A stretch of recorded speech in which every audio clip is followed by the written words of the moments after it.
আসসালামু আলাইকুম রহমতুল্লাহি ওয়া বারাকাতুহু।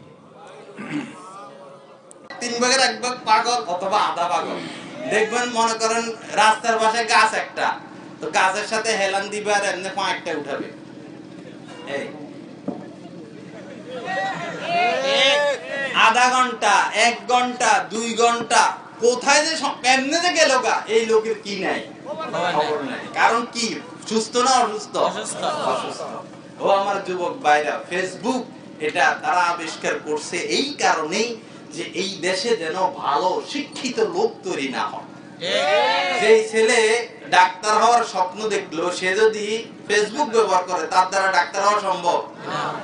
যে ছেলে ভালো ইঞ্জিনিয়ার হওয়ার ইচ্ছা করলো আর বড় টাচ মোবাইল নিল, সে পারবে ভালো ইঞ্জিনিয়ার হইতে? যেই ছেলে হাফেজ হওয়ার ইচ্ছা করলো, আলেম হওয়ার ইচ্ছা করলো, আল্লাহর ওলি হওয়ার ইচ্ছা করলো, আর ছাত্র জীবনে এসে ফেসবুকে আইডি খুললো, ইউটিউবের ভিতরে ঢুকে, নেটে ঢুকে, আল্লাহর কসম সে হাফেজ হইতে পারবে না, আলেম হইতে পারবে না, আল্লাহর ওলি হইতে পারবে না যতক্ষণ পর্যন্ত এগুলো থেকে না সে তওবা করবে। আল্লাহ হেফাজত করেন। ও আমার মা বোনেরা, সাবধান হন। মেয়েরা কি করে জানেন? মা বাপ যখন ঘুমায় না, মেয়েরা যেগুলো স্কুলে পড়ায়, সাধারণত স্বশিক্ষাওয়ালা প্রতিষ্ঠানে পড়ায়, মা বাপ ঘুমাই গেলে আপনাদেরকে গোপন তথ্য দিয়ে যায়। মা বাপ ঘুমাই গেলে আস্তে মাথার কাছের থেকে মোবাইলটা নেয়, মা বাবার মোবাইল। যদি মেয়েদের হাতে মোবাইল না থাকে, ছেলেদের হাতে মোবাইল না থাকে, আস্তে মোবাইলটা, এগুলা তো ঘুমায় না।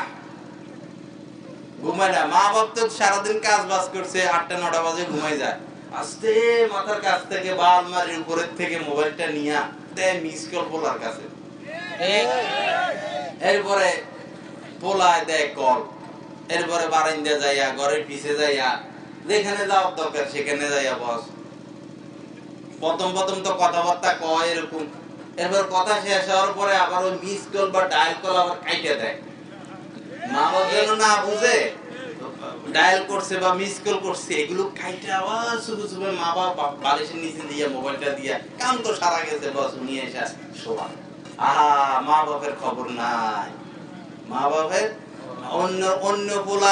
অন্য পোলার শাহওয়াত পুরা করার জন্য মেয়ে পালতেছি আমরা। হ্যাঁ, অন্য পোলা আমার মেয়েরে নিয়ে হস্তি নষ্টি করবে, প্রেম ভালোবাসা করবে, ঘরের থেকে বাইরে করে নিয়ে যাবে, এই জন্য আপনারা মেয়ে পালতেছেন। তাহলে মেয়েদের ব্যাপারে আপনারা সতর্ক হন না কি জন্য? হ্যাঁ, কি জন্য আমরা সতর্ক হই না? আল্লাহ আমাদেরকে সতর্কতা নসিব করেন, মেয়েদেরকে সুশিক্ষা দানের প্রতি আমাদেরকে উৎসাহ দান করেন। দেখেন, একটা মেয়েকে যদি আমরা মাদ্রাসায় পড়াই, হক্কানি, হ্যাঁ, হাফেজা আলেমা বানাই, ফায়দা কি? আখিরাতের ফায়দা হইল, এই মেয়ে সারা জীবন যতদিন বেঁচে থাকবে ততদিন হাত উঠাইয়া উঠাইয়া আমি মা বাবার জন্য দোয়া করবে। করবে কিনা? অবশ্যই করবে। কিন্তু এই মেয়েরে মনে করেন হাফেজ বানালেন, আলেম, হ্যাঁ, ডাক্তার বানালেন, ইঞ্জিনিয়ার বানালেন, অন্তত মেট্রিক পাশে করালেন, এই মেয়ে তো সূরা কারাতে জানে না, কোরআনে জানে না, আমি মরার পরে এই মেয়ে কিভাবে আমার জন্য দোয়া করবে? এ তো যায় গুনাহগার, কোন গুনাহগার স্বামী, কোন ফাসিক, কোন দুনিয়াদার, কোন বিদেশী ওয়ালার ঘরের বউ হবে, নানান টাল বাহানা, নানান কষ্টের মাধ্যমে জীবন শেষ হবে। এই আমি মা বাবার কথা কয়দিন স্মরণ রাখবে? কিন্তু মেয়েকে যদি আমি নবুয়তের, নবীর ইলমের দ্বারা জ্ঞানী, শিক্ষিত করে তুলি, অবশ্যই মেয়ে আমাকে স্মরণ করবে, প্রতিদিন স্মরণ করবে, প্রতিদিন আমার আমলনামায় কিছু না কিছু সওয়াব এই মেয়ে পাঠাবে। এটা হলো আমার আখিরাতের ফায়দা। কিয়ামতের ময়দানে এই মেয়ে যদি হাফেজা হতে পারে এবং তার হেফজ রক্ষা করতে পারে সারা জীবন, আমি মা বাপ সহ 10 জন জাহান্নামী, যাদের উপর জাহান্নাম ওয়াজিব হবে, এই মেয়ে 10 জন জাহান্নামীকে জান্নাতে নিয়ে আসতে পারবে টাইনা। আল্লাহ পাক এই অধিকার দিয়ে দিবে। কোন ডাক্তার, কোন ইঞ্জিনিয়ার, কোন মেট্রিক পাস, কোন ইন্টারমিডিয়েট পাস, বিএ পাসের ক্ষেত্রে আল্লাহ পাক এই কথা বলছেন? না, বলেন নাই। তার মানে কি ওই সমস্ত পড়ালেখা করানো হারাম? আমি এটা বলতেছি, হারাম বলতেছি না। আইএ পাস করানো, বিএ পাস করানো, মেট্রিক পাস করানো, ডাক্তার বানানো, ইঞ্জিনিয়ার বানানো হারাম না, বরং ফরজে কিফায়া। কেউ না কেউ তো ডাক্তার হইতে হবে, কেউ না কেউ তো ইঞ্জিনিয়ার হইতে হবে, না হলে ডাক্তারি করবে কে, না হলে বিল্ডিং বানাবে কে? ফরজে কিফায়া। এবং গাজালি রহমাতুল্লাহ আলাইহি বলেন, বাকি হারাম হলো স্বশিক্ষা হারাম। নারী পুরুষ একসাথে বসে পড়াশোনা করা এটা হারাম। মেয়েদেরকে মেয়ে শিক্ষিকারা পড়াবে, ছেলেদেরকে ছেলে শিক্ষিকারা পড়াবে। এখন এমন আইন হয়ে গেছে যে নারী শিক্ষিকা থাকবে কত পার্সেন্ট? 30% নয় 60%? 60% নারী শিক্ষিকা। নারীরা লিপস্টিক লাগাইয়া, মুখের মধ্যে ফেয়ার এন্ড লাভলি লাগাইয়া, মাথার মধ্যে শ্যাম্পু লাগাইয়া, সাইজা গুজা এমন ভাবে যায়। এখন পোলাপান ম্যাডামের রূপ দেখবো না ম্যাডাম কি পড়ায় সেটা দেখবো কোন? শর্মের কথা কি কইতাম কোন? এমন ভাবে সাইজা যায় ম্যাডামেরা। শহরে তো টিচার নারী যারা এরা জিন্স প্যান্ট গেঞ্জি পরে যায়। শিক্ষিকা কলেজ ভার্সিটিতে লেকচার দিবে, কলেজে লেকচার দিবে শিক্ষিকা, বিবাহিতা হোক বা অবিবাহিতা হোক, জিন্স প্যান্ট আর গেঞ্জি পরে যায়। আর এটা না পরলে অধিকাংশরাই একবারে 8-60 একবারে নগ্ন পোশাক পরে যায়। এখন একটা জোয়ান পোলা যার বয়স হলো 25-30 সারাদিন ইউটিউবে নিয়ে পড়ে থাকে, নেট নিয়ে পড়ে থাকে। সরকার ভার্সিটি গুলোর মধ্যে ওয়াইফাই ফ্রি করে দিছে, মানে যত আকাম কুকাম মোবাইলে দেখার দেখো, তোমাদের বিল দেওয়া লাগবে না। এগুলো টিক্স এগুলো আমরা বাঙালিরা বুঝার সেই কি নাই, যোগ্যতা নাই আমাদেরকে। আমরা গুনায় আক্রান্ত হয়ে শেষ হয়ে যাই। ক্ষমতা যেটা সেটা যেন আমাদের হাতেই থাকে। হ্যাঁ, ক্ষমতা যেন আমাদের থেকে কেউ, ক্ষমতার ব্যাপারে যেন কেউ চিন্তা ভাবনা করতে না পারে। এই জন্য যার যেমনি সুবিধা দেওয়ার তারা তেমনি সুবিধা দেওয়া হয়ে গেছে। সারাদিন ওয়াইফাইয়ের মধ্যে ঢুকে অপকর্ম করো, তোমাদের এই ব্যাপারে কোনো টেনশন নাই, করতে থাকো। তো যাই হোক, এখন একটা বলা সারাদিন নেট দেখে আসে, উত্তেজিত, মাথা গরম। হ্যাঁ, মাথা গরম। এখন ম্যাডাম আইসে পড়াইতে, আর ম্যাডাম হলো অশ্লীল। তার কোমর দেখা যায়, তার পিঠ দেখা যায়, তার হাপুরা হাত দেখা যায়, তার চুল দেখা যায়। এরকম অশ্লীল একটা ম্যাডামে এসে যদি পড়ায়, এই বলা পড়া শুনবে না, ম্যাডামের রূপ দেখবে। সত্য কথা কর না, কি দেখবে? রূপ দেখবে কি না? আল্লাহ আমাদেরকে বুঝার তৌফিক দান করেন। এজন্য স্কুল কলেজের শিক্ষা হারাম এটা আমরা বলি না, দরকার, অবশ্যই দরকার, কিন্তু শিক্ষা বিভাগ ভিন্ন করতে হবে। হ্যাঁ, মুসলমানদের শিক্ষা বিভাগ বালক শাখা ভিন্ন, বালিকা শাখা ভিন্ন। এই চিন্তা আমাদের করা উচিত। ব্যক্তিগতভাবে, বেসরকারিভাবে প্রতিষ্ঠান আমাদের ঐক্যবদ্ধ হয়ে প্রতিষ্ঠান করা দরকার। পুরুষ শাখা ভিন্ন, নারী শাখা ভিন্ন। আমাদের মধ্যে এই ঐক্য আসা দরকার, আন্দোলন করা দরকার, সর্বস্তরের মুসলমানদের মাঠে নামা দরকার, সরকারকে বোঝানো দরকার যে আমরা সহশিক্ষা রাজি নাই, সহশিক্ষায় আমরা রাজি নাই। আপনারা বিভাগ ভিন্ন করে দেন, আমাদের ছেলে মেয়েদের ইজ্জতের হেফাজত করেন। আল্লাহ আমাদেরকে বুঝার তৌফিক দান করেন। বক্তা আসে না কেন? আর চলে না।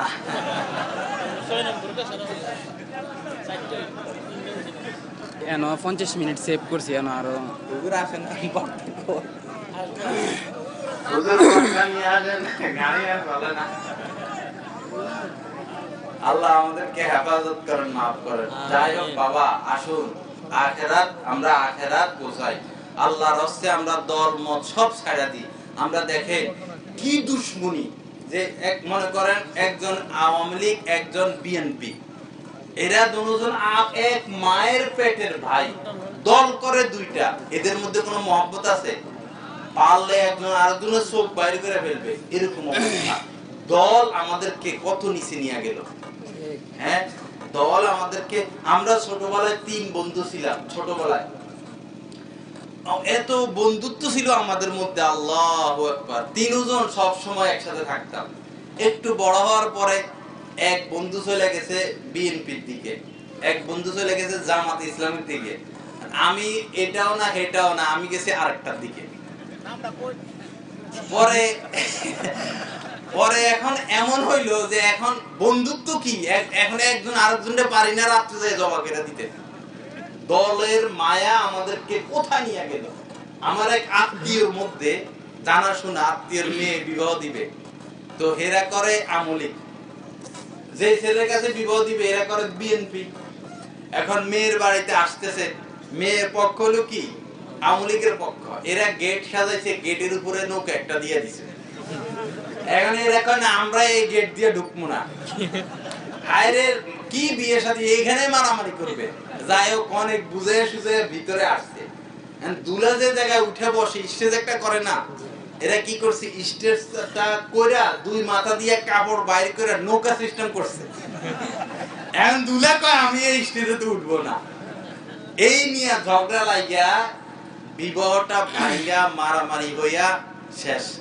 তো এই দলের টানের কারণে, অভিভাবকদের এই গোলামির কারণে মেয়েটার তো জীবন শেষ হয়ে গেল। মেয়েটা কলঙ্কি হইল কিনা, আল্লাহ আমাদেরকে হেফাজত করেন। কিন্তু একটা কথা মনে রাখবেন, আমি কোন দলের বিরোধিতা করতেছি না, ঈমান রক্ষার কথা বলতেছি। আমার দিলে মহব্বত কার দিকে বেশি? আমার দিলে মহব্বত কার দিকে বেশি?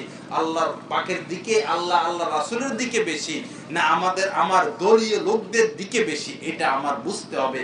আল্লাহ রাসূল বলছেন আল মারউ মা মান আহাব্বা। একজন ব্যক্তির হাসর নসর হবে সে যে যাকে মহব্বত করে, তার হাসর হবে তার সাথে। এখন আমি যদি নৌকাওয়ালাদের সাথে আমার গভীর নিবিড় সম্পর্ক মহব্বত, আমার হাসর হবে তাদের সাথে। আমার যদি ধানের সাথে গভীর নিবিড় সম্পর্ক হয়, আমার হাসর হবে তাদের সাথে। আর তারা যা করতেছে করে, তাদের হাসর কেমন হবে আমরা তো সেটা বুঝি।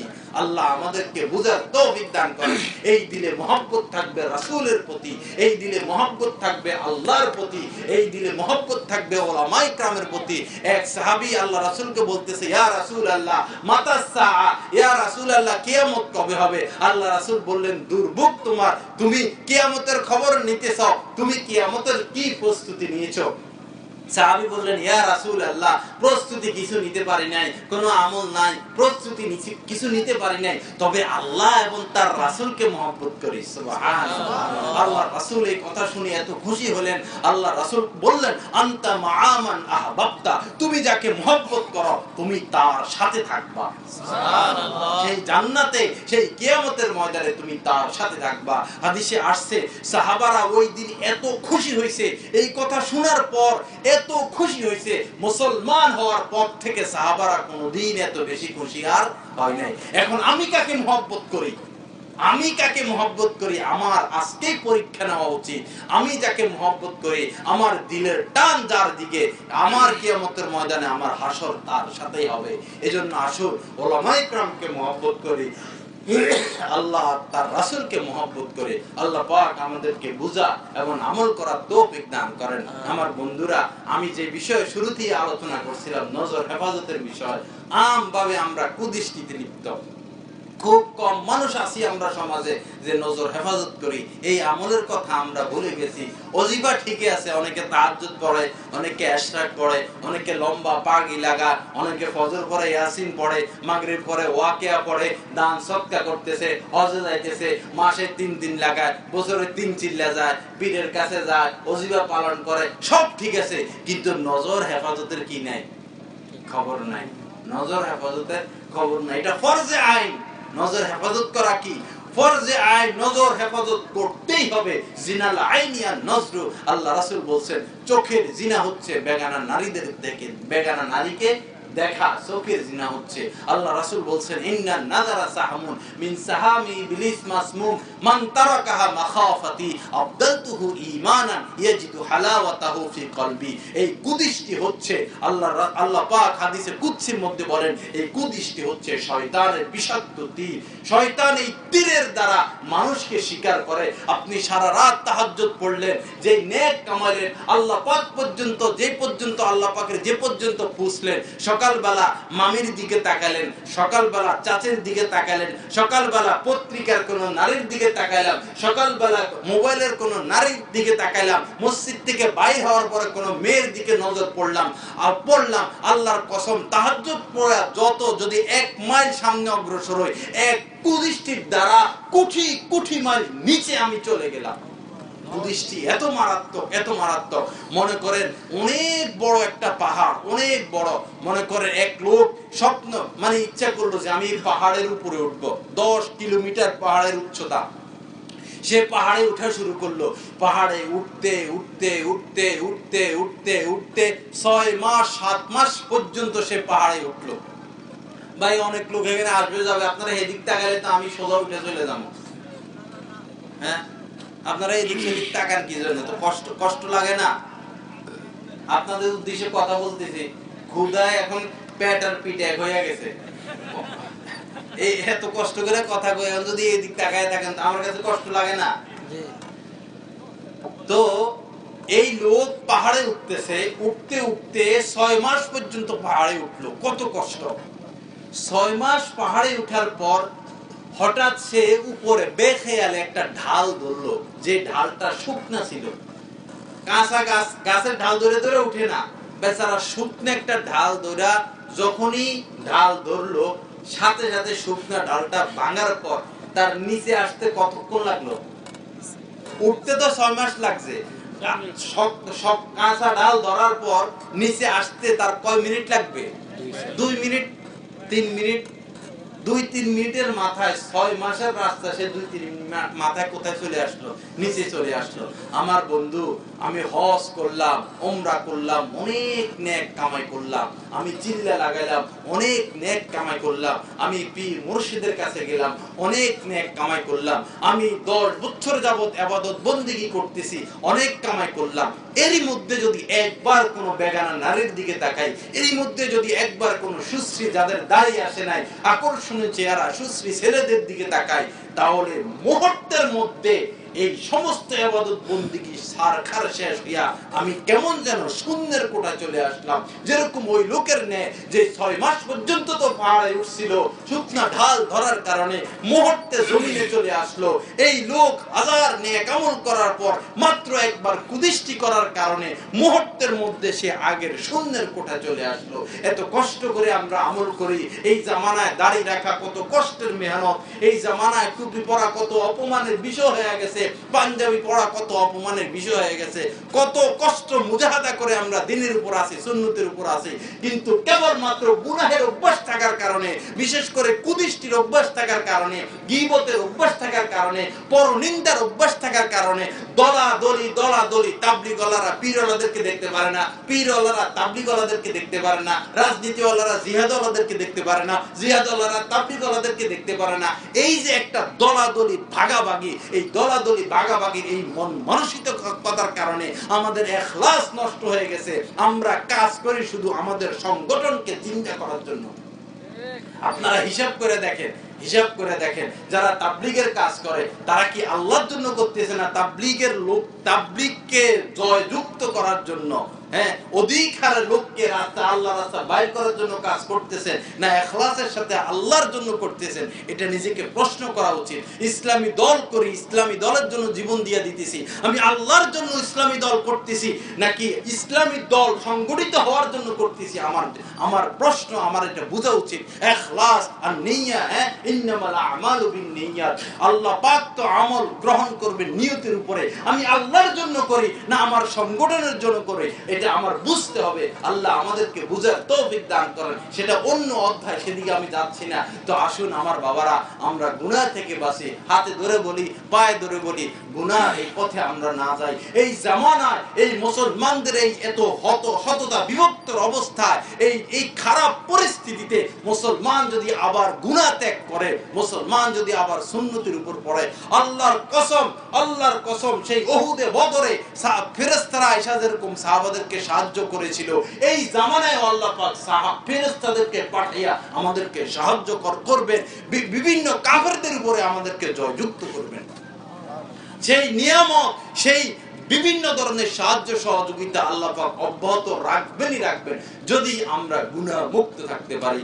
আমার বন্ধু, গুনাহ মুক্ত ওই পর্যন্ত আমরা হইতে পারবো না যতক্ষণ না কোনো কামেল আল্লাহ পাকের ওলি যে গুনাহ মুক্ত থাকে তার সোহবতে না যাব, তার সান্নিধ্য গ্রহণ না করব, ওই পর্যন্ত মানুষ গুনাহ মুক্ত থাকতে পারে না। আমাদের দাদা শাহেখ হাকিম আক্তার রহমতুল্লাহ আলাইহি বলতে যে আমার যখন 16 বছর হলো, আমি আমার ভিতরের মধ্যে একটা উত্তাপ অনুভব করলাম, যৌবনের একটা উতাল পাতাল ঢেউ অনুভব করলাম। আমি নিজেকে আর কন্ট্রোল করতে পারি না, আমার শুধু গুনাহ করতে মন চায়, আমার শুধু অসৎ কাজ করতে মন চায়। আমি পেরেশান হয়ে গেলাম, আমি পাগল হয়ে গেলাম, এখন আমার কি করণীয়? তখন আমি আমার শায়েখ সেই আব্দুল গনি ফুরি রহমতুল্লাহ আলাইহির সোহবতে চলে গেলাম। এই আল্লাহর ওলির সোহবতে যাওয়ার পর আমার অন্তর আত্মা শান্ত হয়ে গেল। গুনাহ করার যে আগ্রহ, এই আগ্রহ আমার মিসমার হয়ে গেল। আমার বন্ধু, এই জামানায় সময় যদি আমরা গুনাহ থেকে বাঁচতে চাই, একমাত্র রাস্তা কোন আল্লাহর ওলি, খাস ওলি, সে যেই লাইনে হোক, সেই তাবলীগের হোক, সেই জিহাদের হোক, সেই ইসলামী রাস্তার হোক, সেই কোন পীর সাহেব হোক, পীরের অনুসারী হোক, যে লাইনের হোক, যদি সে গুনাহ মুক্ত আল্লাহর ওলি হয়ে থাকে, তার সোহবতে যাইয়া একটু বসি, ইনশাআল্লাহ আমার অন্তরে তার সোহবতের পরশ আমার অন্তরে আসতে থাকবে। গুনাহ থেকে বাঁচতে আমার মন চাইবে। এই ছাড়া গুনাহ থেকে বাঁচার কোনো রাস্তা আমাদের সামনে খোলা নাই। আল্লাহ আমাদেরকে গুনাহ থেকে বাঁচার তৌফিক দান করেন। আল্লাহ পাক বলেন, যারু যাহিরুল ইসমি ওয়া বাতিনা, তোমরা প্রকাশ্য বাহ্যিক সমস্ত গুনাহ ত্যাগ করো। আমার বন্ধু আল্লাহ রাসূল বলেন, হ্যাঁ, ইয়াকা ওয়াল মাসিয়া ফা ইন্না বিল মাসিয়াতি হাল্লা সাখাতুল্লাহ, অবশ্যই তোমরা গুনাহ থেকে বাঁচো, অবশ্যই গুনাহ থেকে বাঁচো। কেননা গুনাহ করলে বান্দা গুনাহ করলে আল্লাহ পাক রাগান্বিত হয়, বান্দার উপর আল্লাহ পাকের অসন্তুষ্টি নেমে আসে। আল্লাহ পাক যদি আমাদের উপর অসন্তুষ্ট হয়ে যায়, তো আমাদেরকে সাহায্য করনেওয়ালা আর কে থাকবে? এজন্য আসুন কোন আল্লাহ ওয়ালার সোহবত গ্রহণ করি।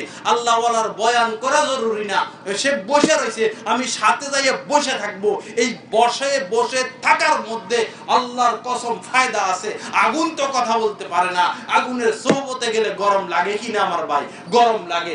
বরফ, সে তো কথা বলতে পারে না, বরফের কাছে যাইয়া বসে থাকলে ঠান্ডা লাগে। যে আল্লাহর ওলি, সে তো আশরাফুল মাখলুকাত, আল্লাহর ওলি, তার সোহবতে গেলে তার কথা শোনা লাগবে না, বয়ান শোনা লাগবে না, তার কাছে চুপচাপ বসে থাকলে আগুনের কাছে গেলে যেমন গরম লাগে, বরফের কাছে গেলে যেরকম ঠান্ডা লাগে, আল্লাহর ওলিদের সোহবতে বসলে আমার অন্তর আত্মা শীতল হতে থাকবে, আমার অন্তর থেকে দুনিয়া বাইর হতে থাকবে, গুনাহ থেকে আমি বাঁচতে পারবো। কিন্তু আমরা দৌড়ে এই সোহবতের ফায়দা কম পাবো, কারণ গুনাহ করতে করতে পশমের গোড়ায় গুনাহ, অন্তরাত্মা আমাদের কালো হয়ে গেছে গুনাহ করার কারণে।